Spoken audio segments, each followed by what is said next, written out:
It's short, it's simple, and it's packed with excitement. So, what is this legendary tale? Get ready for it. The story you're going to hear today is called Treasure Island. Yeah! Okay, before we set sail, I need a quick favor from my amazing crew. If this lesson helps you, and I know it will, can you smash that like button, subscribe to the channel, and ring that notification bell so you don't miss our next adventure? Awesome! Thank you so much, you legends. Now, here's our game plan for today. Our mission, should you choose to accept it. First, I'm going to tell you the epic story of Treasure Island. I'll go slowly and use simple words so you can catch all the juicy details. Your job is just to listen and imagine the adventure. Then, after the story, we'll enter the vocabulary vault. I'll teach you the coolest and most important words from the tale. I'll make it super clear and fun, I promise. No boring dictionary stuff here. And finally, the grand finale. We're going to do some shadowing practice. That's our ultimate speaking workout. I speak, you repeat. I speak, you repeat. It's the best way to sound like a native speaker. And yes, you can totally pause the video, repeat out loud as you want, and even write stuff down. Ready to become a hero? All right. So take a deep, adventurous breath. Relax your shoulders, and let's get this party started. This is Treasure Island, told just for you. A long, long time ago, in a quiet little village right by the sea, there was a small inn. Now, what's an inn? Think of it like a cozy little hotel, a simple place where tired travelers can get a warm meal and a soft bed. This particular inn was called the Admiral Benbow. Living there was a young boy named Jim Hawkins, along with his parents. Life at the inn was, well, a little boring. It was simple, peaceful, and super quiet. Honestly, nothing exciting ever happened. Until one day, dun dun dun, everything changed. The inn door creaked open and a huge figure blocked the light. It was an old sailor. He was tall, strong, and looked rough. When someone looks rough, it means they look tough, maybe a little dirty, not neat or clean at all. He had a deep, wicked-looking scar on his face, and he didn't talk much. But his eyes were always darting around. He always looked nervous, like he was worried or scared or waiting for something terrible to happen. Every single morning he would march to the top of a hill near the sea with a brass telescope. He'd stand there for hours, looking out at the water like he was watching for a specific ship or maybe a specific person. He drank way too much rum, and at night he sang loud, scary old pirate songs that made the other guests shiver in their boots. His name was Billy Bones. One day, Billy pulled Jim aside and whispered, "Jim, I need you to do something for me. Watch for a sailor with one leg." And to make sure Jim did it, Billy paid him a shiny silver coin every single month to keep an eye out. To keep an eye out just means to watch carefully, to stay alert. Jim had no idea why Billy was so afraid, but he knew one thing. Billy Bones was hiding from someone very, very dangerous. Then, things got even crazier. One day, a blind man came tapping his way to the inn with a long stick. His name was Pew, and believe me, he was 10 times scarier than Billy. Pew found Billy and gave him something, a little piece of paper with the black spot. The black spot is a terrifying pirate warning. It means danger. It means you are in big trouble. It can even mean death. When Billy saw it, his face turned completely pale. Pale means your face looks white, usually from extreme fear or sickness. And just a few minutes later, Billy Bones collapsed. He fell to the floor, gasped, and he died. His heart simply gave out. It just stopped. Whoa! Now Jim and his mother were terrified, but they had to be brave. They knew Billy owed them money for staying at the inn, so they opened his small sea chest. Inside, they found a jumble of fascinating things. Coins from all over the world, Spain, France, England, but they also found something way more important. Tucked away at the very bottom was a map, a treasure map. And this map showed exactly where a famous, fearsome pirate, Captain Flint, had hidden his massive treasure long, long ago. Jim knew this was too big for him alone. So he took the map to two important people. First, he went to Dr. Livesey, a kind and clever doctor, and then he went to Squire Trelawney, a rich landowner who loved adventure. The three of them gathered around the map, their eyes wide with excitement. They made a plan. They would hire a ship, sail across the sea, and find that treasure. And so, their great adventure began. They hired a magnificent ship called the Hispaniola. It was strong, beautiful, and ready for a long voyage. A voyage, by the way, is a long trip by ship. They also hired a captain, a man named Captain Smollett. He was very strict, meaning he loved rules, but he was also fair. Young Jim was allowed to join the crew as a cabin boy. He was so excited. He had never even been on a ship before. He felt so proud, like he was part of something huge and important. Now, there was one man on the ship who stood out. His name was Long John Silver. He was hired as the ship's cook. He had only one leg and he walked with a wooden crutch. But man, he was fast. He was always smiling, always friendly, and full of the most amazing, funny sea stories you've ever heard. He even had a green parrot on his shoulder that was always squawking, "Pieces of 8! Pieces of 8!" At first, everyone loved Silver. He told jokes, he helped everyone, he seemed like the perfect shipmate. But soon, Jim discovered a terrible, terrible secret. One week into their voyage, the sky turned a bruised, angry purple. The wind began to howl like a hungry wolf, and the sea, once calm and blue, became a churning cauldron of gray, monstrous waves. The Hispaniola was tossed about like a toy. Rain lashed down so thick it was impossible to see the front of the ship. The pirates, usually so loud and boastful, grew quiet and pale. Even Long John Silver, for all his sea stories, looked worried. The storm raged for 2 days and 2 nights. Jim, though scared, did his best to help. He fetched ropes, carried messages, and baled water.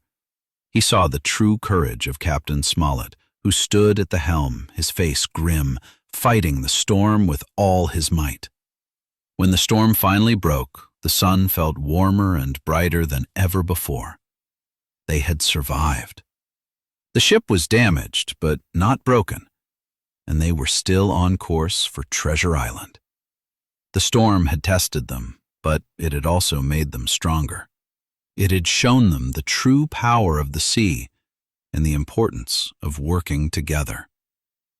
Jim felt a new respect for the captain and the loyal sailors. He knew that whatever dangers lay ahead on the island, they would face them together. Before the storm hit, in those early hopeful days of the voyage, Jim spent his time getting to know the crew. It was a whole new world for a boy from a quiet country inn. There was Captain Smollett, a man as sharp and unforgiving as a ship's anchor. His face was a mask of stern discipline, and he rarely smiled. But when he gave an order, Every man on board listened with a respect born of fear and admiration. He was the unquestioned master of the Hispaniola. Then there was Dr. Livesey, a complete contrast. He was always calm and collected, with a twinkle in his eye that hinted at a keen intellect and a kind, compassionate heart. He would often be seen on deck, reading a thick, leather-bound book, or tending to the minor scrapes and bruises of the crew with gentle, practiced hands. Squire Trelawney was the opposite of them both, loud, boisterous, and filled with an almost childlike enthusiasm for the adventure. He treated the whole voyage as a grand holiday, a thrilling game. And then there were the sailors themselves, a motley crew of grizzled sea dogs, their faces weathered by sun and sea, their arms covered in faded tattoos of anchors and mermaids. They had scars that told stories of long-forgotten battles, and they spoke in a strange, colorful slang that Jim struggled to understand. They sang sea shanties as they worked, their voices rough but full of a raw, vibrant life. Jim found himself fascinated by them, by their easy camaraderie and their tales of distant, exotic lands. He felt like he was living in one of the adventure stories he used to read about back at the inn. Little did he know that some of these very men, who seemed so friendly on the surface, who clapped him on the back and called him matey, were secretly plotting a dark and bloody mutiny that would turn his dream of adventure into a terrifying nightmare. 1 week into their voyage, the sky turned a bruised, angry purple. The wind began to howl like a hungry wolf, and the sea, once calm and blue, became a churning cauldron of gray, monstrous waves. The Hispaniola was tossed about like a toy. Rain lashed down so thick it was impossible to see the front of the ship. The pirates, usually so loud and boastful, grew quiet and pale. Even Long John Silver, for all his sea stories, looked worried. The storm raged for 2 days and 2 nights. Jim, though scared, did his best to help. He fetched ropes, carried messages, and baled water. He saw the true courage of Captain Smollett, who stood at the helm, his face grim, fighting the storm with all his might. When the storm finally broke, the sun felt warmer and brighter than ever before. They had survived. The ship was damaged, but not broken, and they were still on course for Treasure Island. The storm had tested them, but it had also made them stronger. It had shown them the true power of the sea and the importance of working together. Jim felt a new respect for the captain and the loyal sailors. He knew that whatever dangers lay ahead on the island, they would face them together. 1 week into their voyage, the sky turned a bruised, angry purple. The wind began to howl like a hungry wolf, and the sea, once calm and blue, became a churning cauldron of gray, monstrous waves. The Hispaniola was tossed about like a toy. Rain lashed down so thick it was impossible to see the front of the ship. The pirates, usually so loud and boastful, grew quiet and pale. Even Long John Silver, for all his sea stories, looked worried. The storm raged for 2 days and 2 nights. Jim, though scared, did his best to help. He fetched ropes, carried messages, and baled water. He saw the true courage of Captain Smollett, who stood at the helm, his face grim, fighting the storm with all his might. When the storm finally broke, the sun felt warmer and brighter than ever before. They had survived. The ship was damaged, but not broken, and they were still on course for Treasure Island. The storm had tested them, but it had also made them stronger. It had shown them the true power of the sea and the importance of working together. Jim felt a new respect for the captain and the loyal sailors. He knew that whatever dangers lay ahead on the island, they would face them together. A few nights later, something else happened. Something spooky. The moon was hidden behind thick, dark clouds, and the only light came from the swaying lanterns on the ship's deck. Jim was on lookout duty, his eyes scanning the dark horizon. The island was just a great black shape against the slightly less black sky. Suddenly, he saw it. A tiny flicker of light deep within the trees on the island. It wasn't a fire. It was a single, deliberate flash. Then another.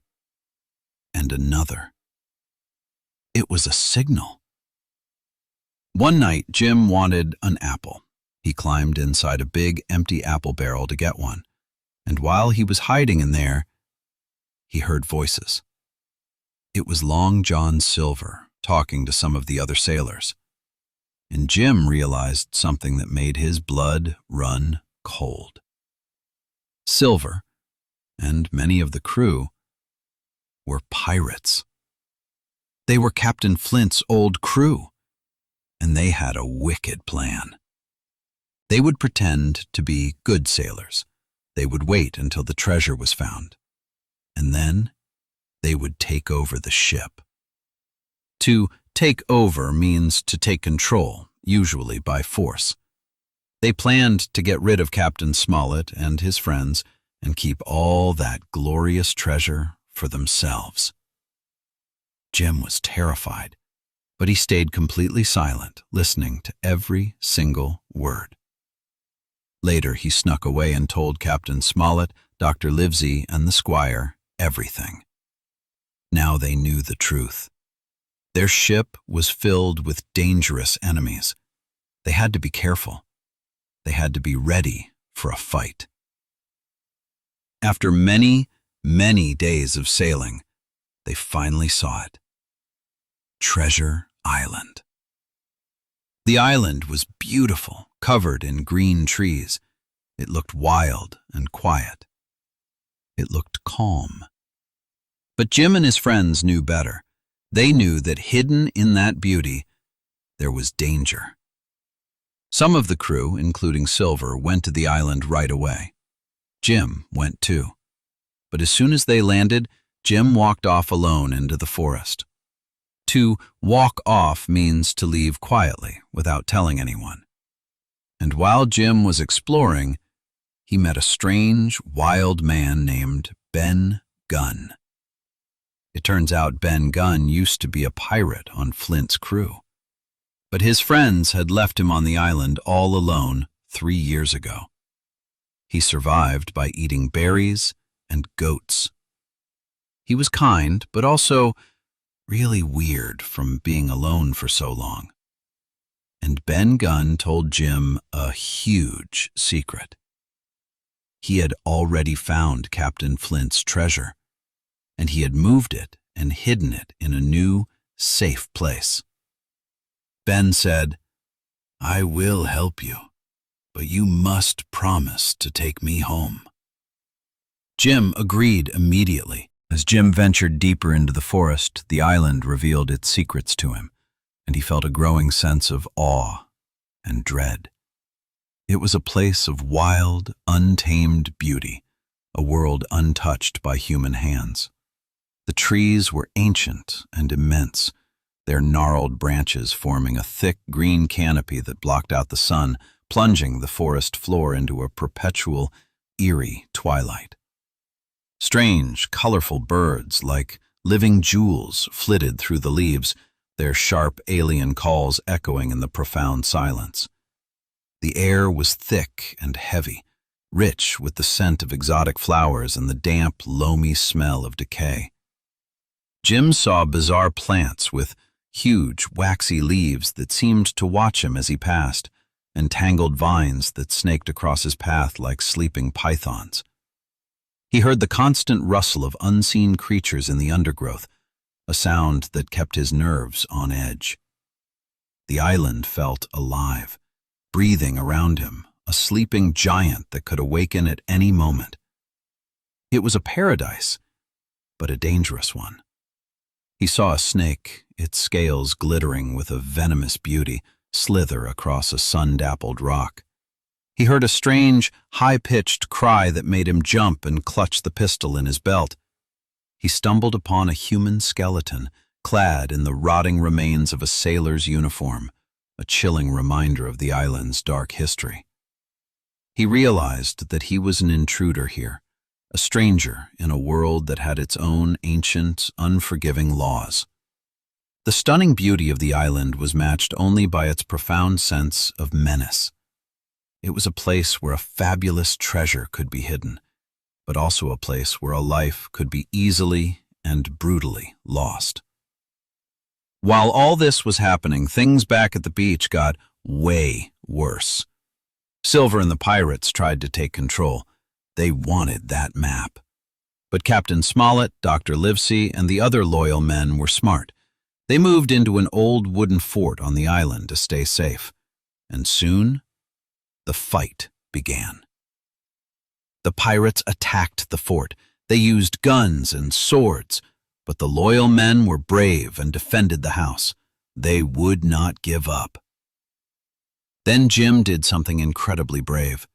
He found Ben Gunn's tiny handmade boat, and under the cover of darkness, he quietly paddled back to the Hispaniola. He fought a dangerous pirate on board, and he won. He took control of the ship and moved it to a secret, safe hiding place where the pirates couldn't find it. What a hero! Finally, with Jim and his friends safe, the pirates took the map and went to find the treasure. They were so excited. They dug, and they dug, and they dug. But they found nothing. The treasure was gone. They had been tricked. Because, as we know, Ben Gunn had already found it and hidden it in his cave. The pirates were furious, but it was too late. In the end, the good guys won. They were tired and hurt, but they were safe. And now, they finally went to Ben Gunn's cave and saw the real treasure. Oh, it was magnificent. Gold, silver, jewels, shiny coins from all over the world. So much treasure, they had to carry it in many trips back to the hidden ship. When the pirates finally reached the spot marked on the map and found the treasure gone, their fury was a terrible and terrifying thing to behold. They screamed and cursed, their faces contorted with rage and disbelief. They turned on each other, blaming and accusing, their fragile alliance shattered in an instant. It seemed for a moment that they would tear each other apart right there in the empty pit. But then, from the trees came the sharp, authoritative crack of a musket shot, followed by another and another. It was Dr. Livesey, Ben Gunn, and the others launching a surprise attack. The pirates, caught between their own explosive anger and this new, unexpected threat, lost their nerve completely. Their bravado evaporated, replaced by panic. Some of them threw down their weapons and begged for mercy. Others fled blindly into the forest, their dreams of untold riches turned to the bitter dust of defeat. The great battle for Treasure Island was over, not with a heroic clash of swords, but with a whimper of cowardly surrender. The pirates, who had seemed so fearsome and powerful, were revealed to be nothing more than a pack of greedy, undisciplined bullies. As Jim looked at the defeated men, their faces streaked with dirt and tears, he felt not triumph, but a strange and unexpected sense of pity. They had gambled everything for gold, and in the end, they had lost not just the treasure, but their freedom, their honor, and perhaps even their souls. It was a powerful and sobering lesson for the young boy, a lesson about the true and terrible cost of greed. They were finally ready to leave the island, and Long John Silver, he was still with them. He had switched sides so many times nobody knew what to think. Then one night, while the ship was stopped at a port, Silver disappeared. He took one small bag of treasure with him and was never seen again. The Hispaniola sailed back to England. Jim and his friends were safe, and now they were all very, very rich. But Jim felt different. He had seen danger, greed, and death, but he also learned about bravery, true friendship, and trust. He was no longer just a quiet young boy from an inn. He had grown up. He was an adventurer. Right. Woo! What a story. Great job listening, everyone. Now, let's open the vocabulary vault and learn some of those awesome words. Here's how we do it. I say the word, I explain it in a super fun way, I give you an example, and then you repeat. And remember, speak out loud. Let's go. Word 1. Inn. An inn is like a cozy, old-fashioned hotel. Example. The adventurers rested at the inn for the night. Now you. Repeat after me. An inn. Word 2. Rough. This describes someone who looks tough, messy, and maybe a little dangerous. Example. The old pirate looked rough after years at sea. Now you. Repeat. Rough. Word 3. Scar. A scar is a mark left on your skin after you get hurt. Example. The captain had a long scar over his eye. Now you. Repeat. Scar. Word 4. Nervous. That feeling you get when you're worried or scared something bad might happen. Example. Billy Bones always seemed nervous. Now you. Repeat. Nervous. Word 5. Keep an eye out. This is a cool phrase that means to watch carefully for something or someone. Example. Keep an eye out for pirates, the captain shouted. Now you. Repeat. Keep an eye out. Word 6. Pale. When your face loses its color because you're scared or sick. Example. He turned pale when he saw the ghost. Now you. Repeat. Pale. Word 7. Collapse. This means to fall down suddenly, usually because you're weak or hurt. Example. After the long fight, the pirate collapsed. Now you. Repeat. Collapse. Word 8. Voyage. A voyage is a very long journey, especially on a ship. Example. Their voyage to Treasure Island took many weeks. Now you. Repeat. Voyage. Word 9. Strict. Someone who is strict makes sure everyone follows the rules, no exceptions. Example. The captain was strict, but he was a good leader. Now you. Repeat. Strict. Word 10. Takeover. This means to seize control of something, often by using force. Example. The evil pirates planned to take over the ship. Now you. Repeat. Take over. Word 11. Walked off. A casual way to say someone left, usually quietly or without saying goodbye. Example. Jim walked off to explore the mysterious forest. Now you. Repeat. Walked off. Word 12. Loyal. A loyal friend is someone who is always on your side and always supports you. Example. Captain Smollett had a few loyal men he could trust. Now you. Repeat. Loyal. Excellent job. Now, are you ready for the final challenge? The ultimate test of your speaking skills? It's shadowing time. I speak, you repeat. Let's do this. Shadow set 1. Easy peasy. Repeat after me. A young boy named Jim Hawkins lived there. One day, an old sailor came to the inn. He looked rough and very nervous. Jim found a treasure map in the box. Great! Let's level up. Shadow set 2. Medium mode. Repeat after me. A blind man gave Billy Bones the black spot. They planned a long voyage to find the treasure.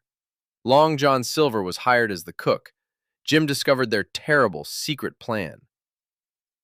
Fantastic! Now for the big challenge. Shadow set 3. Expert level. Take a deep breath. Repeat after me. The pirates planned to take over the ship after they found the treasure.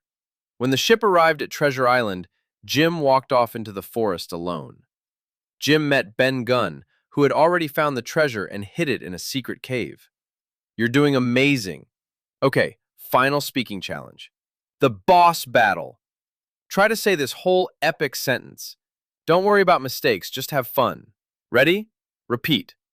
Jim found the map, joined the voyage, discovered the pirates, and helped his friends survive on Treasure Island. One more time, with feeling. Jim found the map, joined the voyage, discovered the pirates, and helped his friends survive on Treasure Island. Yes! You did it! Woo! Give yourself a round of applause. You guys did such a great work today. You listened to an epic story. You learned awesome new vocabulary, and you practiced speaking out loud like a champion. That is exactly how you get better and better at English. And hey, if you want more super fun lessons like this one, make sure you like the video, subscribe, and hit that notification bell. It really helps the channel a lot, and it tells YouTube to show you our next adventure together. If you want another story episode, tell me in the comments. More story lessons, please. And if you practiced with me today, I want to hear it. Comment, I practiced out loud. All right, adventurers, I'll see you in the next lesson. Bye for now. Real conversation.